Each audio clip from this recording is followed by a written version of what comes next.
Des dossiers lourds seront sur la table des discussions de la 37e conférence des chefs d'État et de gouvernement de l'Union africaine, dont les portes s'ouvrent ce samedi 17 février 2024 dans la capitale éthiopienne. Arrivé ce vendredi en début de soirée à Addis Abeba, le président de la République Félix Antoine Tshisekedi Tshilombo vient mener le plaidoyer en faveur de la paix dans son pays.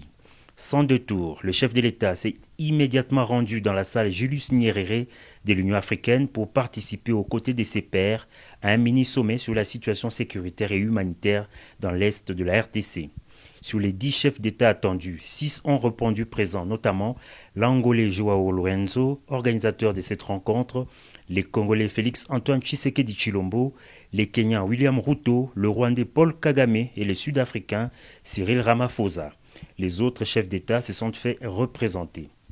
Dans son mot, Joao Lorenzo, médiateur désigné pour renouer le dialogue entre la RDC et son agresseur le Rwanda, a fait remarquer que cette initiative est prise afin de relancer le processus de paix qui a connu un recul avec l'intensification des combats dans l'est de la République démocratique du Congo. L'objectif, a-t-il renchéri, est de réfléchir ensemble en vue d'obtenir un cessez-le-feu entre les forces armées de la République démocratique du Congo, les M23, et tenter un dialogue direct entre les chefs d'État de la RDC et du Rwanda.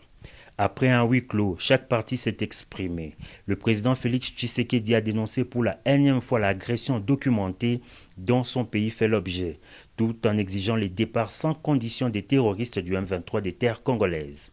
La partie rwandaise, quant à elle, continue de nier son implication dans la crise sécuritaire en RDC. Et c'est sur ces entrefaites que les travaux de ces mini-sommets ont été suspendus ce vendredi. Le prochain round est annoncé ce samedi, toujours dans la capitale éthiopienne.